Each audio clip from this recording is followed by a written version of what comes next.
just be careful because society is going to make you soft where it's like, so much easier just to stay in bed. It's like, my bed's so warm, things like that. And you have to get out of that. You have to be able to, trick your mind in a way where you can like continually push yourself. Welcome to the Spartan Up podcast with Joe Sena, founder and CEO of Spartan Race. We are talking about overcoming obstacles. The same way we teach people to get over obstacles on the course, we will teach you here on the Spartan Up podcast to get over obstacles in your mind. Have you heard of ClickFunnels? Russell Brunson, the co-founder, he talks with Joe about the roots of his success and how they were built on a wrestling mat in the backyard, spring, summer, winter, and fall. But first, we have a message for you. At Spartan, we build better humans, and this time we're tackling families. Do you want to raise resilient kids? Of course you do. Joe Sena's newest book, 10 Rules for Resilience, Mental Toughness for Families, is a guidebook. You become more resilient so that you can raise more resilient kids. The book is built from life but backed by clinical experience. Joe and his co-author, Dr. Laura Pence, provide a framework that will prepare you and your family for anything. Become the best version of yourself and develop the skills you need to parent with resilience as your compass. It's not just reading. The book includes family activities to help you put these ideas into real-life action. This is a no BS guide. It will leave you feeling more confident, more capable, more courageous about one of the most important jobs there is, being a parent. Pre-order the book now at Amazon, at Barnes & Noble, or use bookshop.org and support your local bookstore. Order 10 Rules for Resilience, Mental Toughness for Families. It might change your family's life. All right, Joe Sena here, CEO and founder of Spartan, and I've got Russell Brunson. This is like, are you the founder of ClickFunnels? Yes, I am co-founder. Me and my partner Todd started it together a few years back. And what the hell is a ClickFunnel and why should we care about them? So kind of the backstory actually. So I wrestled at Boise State, and while I was in school there, I met my wife Colette and we got engaged, and I was trying to figure out how to both wrestle and be married at the same time and go to school and not have to get a real job. So I was trying to start some kind of business online, and over me trying a bunch of things, I tried to set up different websites, tried to sell stuff on eBay. I tried a bunch of things, and none of the things really worked until we started creating these things we call sales funnels. And I didn't know what they were at first. I met with some people who were doing them, and they're basically like a very simple way to do a website, where instead of going to a website and there's a dozen links to a whole bunch of things, a funnel is very, very simple. Like you go to a page and there's only one thing you can do on the first page. And then you do something like put in your email address. And the next page, there's only one thing you can do is sell them a product. The next page, there's an upsell. And it takes them through a very strategic step-by-step process. And so I started learning about this back when I was in college, and I built my first funnel. It was, my wife and I, right after we got married, and we launched it and made a bunch of money from it. And I kind of became obsessed with that. So during my wrestling career, I was building these funnels. After I got done with wrestling, I kept doing that and started teaching other people how to do it.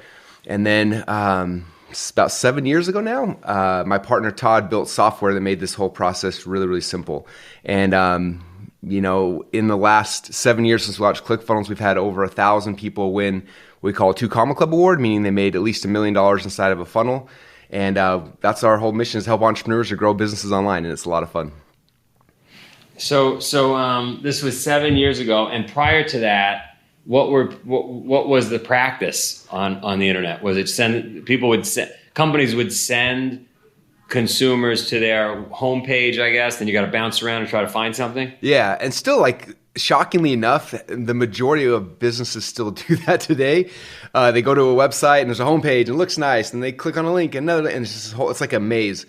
Whereas funnels are very strategic. It's just like the difference between like walking in a grocery store and like seeing a million different products and hopefully the consumer can figure out what they want, versus you walk into a store and there's a salesperson like, hey, what are you looking for? Let me take you to that spot and let me walk you to the next part. And it makes a better experience for the customer, and it makes you as the business owner a lot more money because the sales process is thought through a lot better. I love it. And so that's all about money and business. But the thing I heard that I really want to dive in on, into is wrestling. So when did you start wrestling? Yeah, so I actually started wrestling when I was a little kid. I guess I have some pictures of it. I guess I wrestled for a year or two, and my parents said I hated it. And so they pulled me out of it. And then in 8th grade, one of my neighbors started wrestling again, and my dad was like, you got to wrestle, because my dad was a wrestler. So I started wrestling in 8th grade, and the first year I didn't love it. And then year number 2, actually it was kind of a funny story. I remember I somehow beat the JV kid on the team, which meant I was going to wrestle on the basketball courts underneath the lights.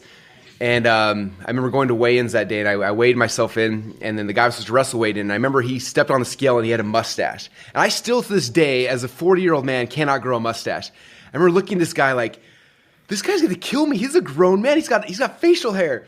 And I remember being so scared and calling my dad, like, Dad, don't come to the match. This guy's got a mustache. He's going to kill me. And my dad's like, no, I'm going to come. And so, I go out there to wrestle. I shake his hand. I remember wrestling. I don't remember what happened. I just remember at the end of it, standing up and not knowing if I won or I lost. And we shook hands, and the ref raised my hand. I remember looking in the audience, and there was like 3 parents. Like my dad was one of them. And my dad was jumping around. And I was like, this is the greatest feeling I've ever felt in my life ever. And I was like, that day I became a wrestler, and I became obsessed with it. And so that was my 9th grade year. And I started wrestling. By my junior year, I won the state title. My senior year, I took 2nd place in the nation. And then I had a chance to wrestle at Brigham Young University for a year before they cut their wrestling program. And then after that, transferred to Boise State and wrestled my last 4 years at Boise State. And and then recently I've had a chance to wrestle a couple tournaments, including the Spartan Nationals you guys put on a couple months ago, which is kind of fun for old guys like me to dust our wrestling shoes off and start wrestling again. It was fun, right? Oh, it's so much fun. It's the time of my life. It was a fun tournament down there. And I'm obsessed with it. You tell me, because I did not wrestle as a youngster, but I'm obsessed with it because I feel like if you wrestle, male or female, you kind of get the Spartan ethos without us having to explain it. You just get it. Yeah, wrestling's definitely like a unique thing. You know what I mean? Like, I've done a lot of team sports as well in the past. There's something about wrestling, and same thing with what you guys with Spartan. Like you go out there and it's you versus yourself. There's a competitor, but it's like this mental thing, and you learn so much about yourself. And I think it's interesting too. I look at business nowadays too. Like most people who struggle in business, other aspects in life, because they've never had that mental competition. They've never had a chance to step on the mat or step out there and compete with themselves and figure things out and lose, and then figure out how to come back from that and figure out. So many people nowadays are so afraid of failure that they never even step forward and try to have any kind of success. I think sports, specifically, these kind of sports give you the chance to try, to fail, to come back, and it just changes who you are. I said to my oldest son, my boys wrestle, and I haven't been able to convince my wife to let the girls wrestle, but I said to my older son, when you stop worrying about losing, you'll start winning. Yeah.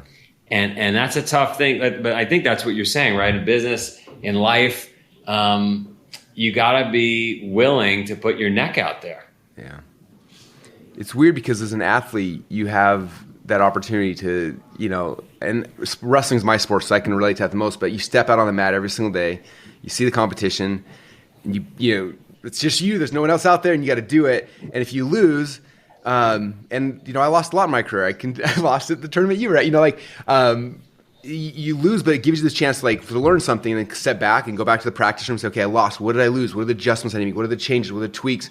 And you become good at understanding that that losing doesn't mean that you're a failure. You may have failed at something, but you're not a failure, right? You learn through this process, and you come back and you tweak and you readjust, and then you're able to go back into it. And in fact, one of my personal stories that helped the most, my junior year was the year I remember all summer long telling everyone, I'm going to be a state champ, and putting it out there. And the very first match of the season, I wrestled a kid who had taken second the year before. Somehow our high schools met up, and it was my very first match. And I was like, this is my shot to show everybody that I'm going to be a state champ. And I remember wrestling that very first match my junior year, and I lost it. He beat me pretty good, and I was just devastated. And I remember for me, I just wanted to go crawl in the hole and just hide and die. You know what I mean? It was so painful. And my dad luckily had filmed the match, and my dad went home that night, and he was an athlete, so he kind of understood things more than I did. And I remember he took that tape and he watched it, I don't know, probably 100 times that night. He was watching what happened and what he did and what I did and where I was messing things up. I remember the next morning I was getting ready for school, and my dad comes and grabs me all excited, and I was still, depressed and sad and wanting to, you're feeling like I had embarrassed myself in front of the world. My dad grabbed me. He's like, okay, I know what you did wrong. And puts me on the carpet and he started showing these different moves and showing me things. And I was just like, Dad, I don't want to do this. He's like, no, like you're this far away. Like your elbow was here. Like these things, like you're out of position a couple points and like your hips were wrong. And these are the things. And so he started training with me. And every day after practice, I go through my entire high school practice.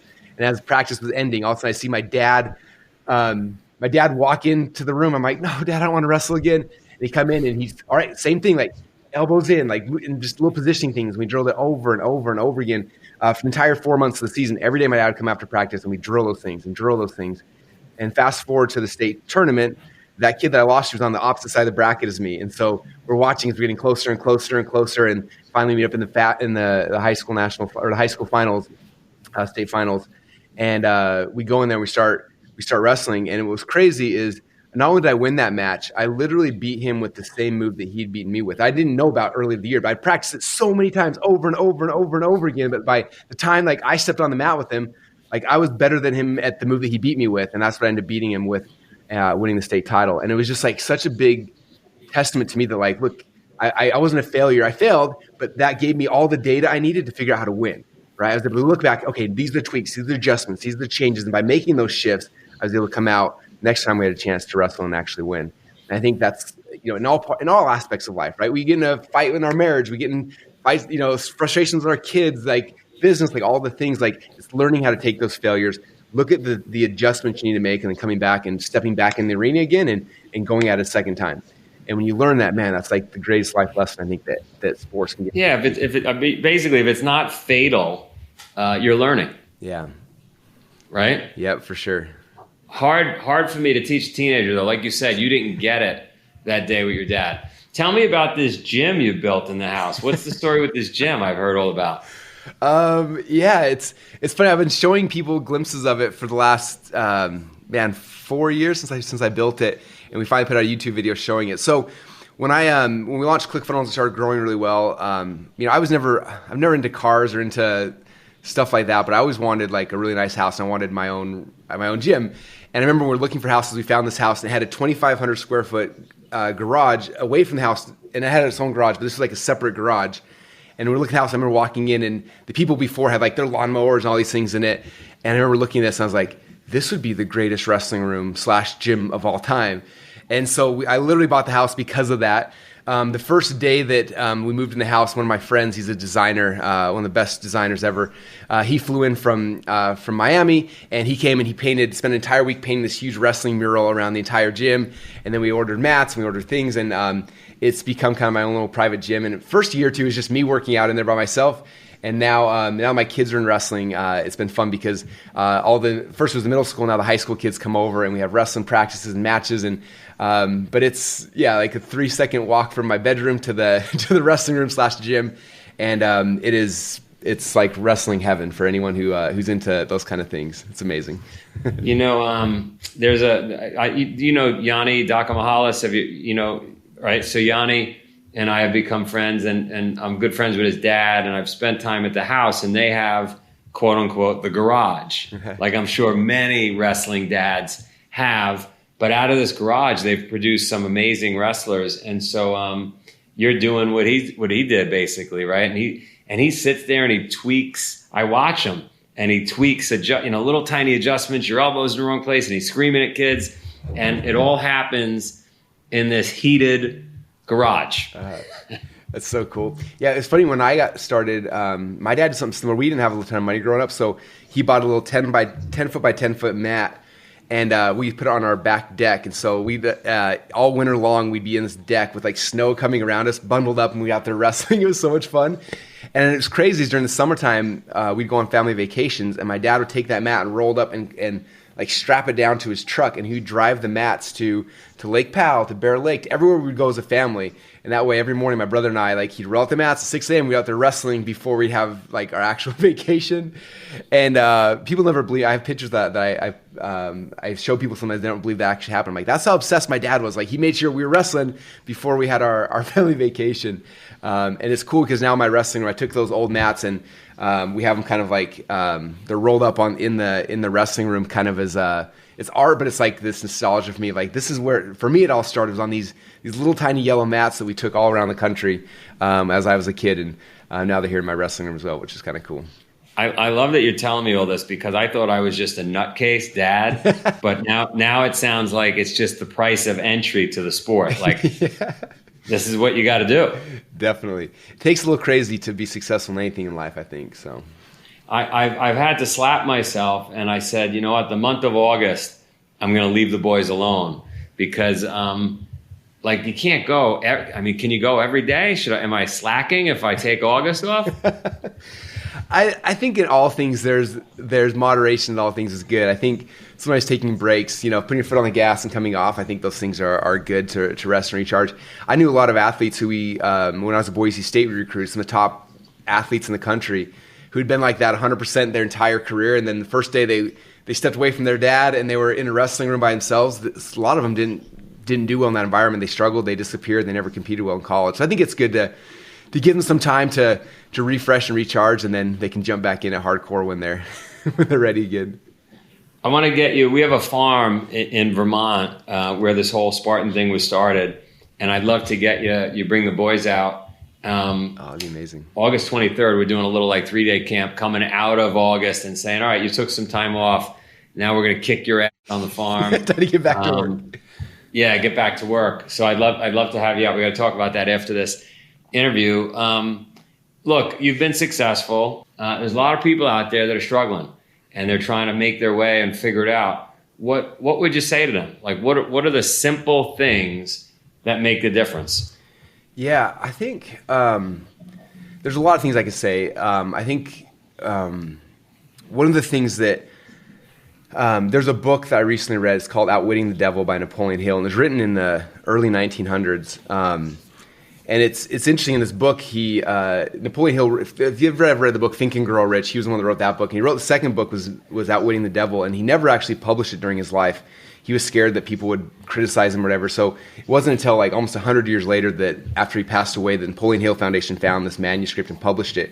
But basically it was a conversation that he had with the devil. Like the devil, he's in a courtroom and the devil's on the stand and he's like interviewing him. And he's talking about like, how do you like, I want people to be successful. Like, what are you doing to make sure people aren't successful? And the book's kind of cool because he's sharing his plan of what he does. But a couple of things that like really stuck out to me. He talked about that when somebody like in any aspect of life, when they have a definitive purpose, like something like this thing that they want, right? So for me, it was like, I want a state title. I want to start a business, like something that's so definite, so real that like you can feel it, right? That if you have that thing, then it, something like, at nighttime, I remember when I was competing growing up, like I'd go to bed at night and all I could think about was wrestling. I'd be in school, all I could think about was wrestling. It just became this desire that was in my head all the time. I talked to other friends, other people competed with, and like, oh yeah, I go to wrestling practice. And it wasn't in their mind. They weren't always thinking about it. They didn't have this like purpose of like, this is my thing, this is what I have to do, this is what I'm trying to accomplish. I think that's the first big thing is you have to be very, very aware of that. And then in the book, it essentially talks about the ways he tries to dissuade people from that, right? He's trying to make people comfortable, right? So like sometimes like you eat a lot of food and you're like, oh, I just feel good, it doesn't really matter. Or, you like the comforts of life. And sometimes we get so comfortable in life. All of us, I think nowadays, like we live in comfortable homes, we have heating, we have air conditioning, we have all these things and we're so comfortable. It's like, I feel good. Like, why am I chasing this thing? Why am I going to go 3 days this week without eating so I can step on a mat and wrestle someone? Why am I going to go on a Spartan race and train for all this time and go do something crazy where it's just comfortable, right? And I think it's like, number one is getting this like something you want and you got to desire, you got to think about it, you got to dream about it, you got to have this vision. And number two, just be careful because society is going to make you soft where it's like, so much easier just to stay in bed. It's like, my bed's so warm, things like that. And you have to get out of that. You have to be able to, trick your mind in a way where you can like, continually push yourself. And I think the last thing is you have to have like visions and goals and like you have to have something bigger to chase after. I remember in wrestling it was my freshman year, my dad took me to the state tournament and I'd never been before, I'd never seen it before. And all I know is there were two kids in my high school that are in state finals and both of them won. I remember just watching that and seeing it and I remember like watching their hands get raised and like I saw that and I was like, that's like, I want that. Like, that's something that I want in my life. And it was tangible. I'd seen it. I could touch it. I could smell it. And I think that a lot of times in fact, I look at my wrestling career. I never placed in high school. I was an All-American. I took second place in the nation in high school. But in college, I never did that. And I think a big reason was I never went to the national tournament. I never saw that. I never saw someone get their hand raised. It wasn't real to me, right? It was like, oh, it was this goal. It was a vision. It was a dream. But it wasn't tangible yet because I'd never actually seen it. In our company, I looked at when we were building ClickFunnels, who is the biggest company? And for us, the biggest company in our industry is called Salesforce, and it's in San Francisco. And I remember we specifically went to San Francisco because I wanted to see it. I wanted to see their huge buildings. I wanted to experience. I wanted to go on a tour of their office because as soon as I saw it, then it's like, oh, this is tangible. It's real. It's not something that's invisible. So I think if you have a goal, you got to make it tangible, right? If you want to be the best swimmer in the world, go to the swimming national things, or go to the Olympics, or go somewhere to see it and experience it. Because then when you see it, it's like, oh, it's real. It's not just this, a pie in the sky thing, but it's something that's tangible. You start realizing these are just people like me. They did it. Why can't I do it? And it makes it more real. And so I think those are the things is having something in purpose of what you want to do, making it as real as possible, and then making sure that you don't, the comforts of life don't keep you from wanting that thing, from having the hunger and the desire to run and chase after it. Because there's everything, in that book, Outwitting the Devil. I don't know if it's the devil or something else, but everything's trying to get us to not go and pursue these things, right? There's so many things around us nowadays where it's easier just to not do it. And I think the more we can block those things out and make it real, the more success you're going to have in whatever aspect of life you want to pursue. Napoleon Hill was clearly a Spartan. Yes. Sorry, there's an ambulance or a fire truck going by. Fire truck.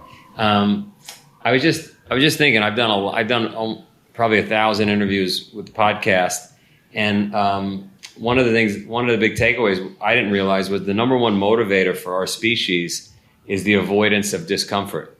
And it's kept us alive on the planet for we don't fall off a cliff, we don't freeze to death, and so I think that's what you're saying is this ability to slap yourself and say, hang on a second, I'm only thinking that way, I'm only acting that way because I'm just avoiding the discomfort. We went out, I made the kids, we got in really late on Friday night. Saturday morning, I woke them up at 5:30 like I always do, very much like your dad. Mm-hmm. And I said, let's go, we're all going out. And it was pouring rain, and I brought them out on the beach, and I found the biggest piece of driftwood I could, and they were carrying it and dragging it. We were the only ones on the beach.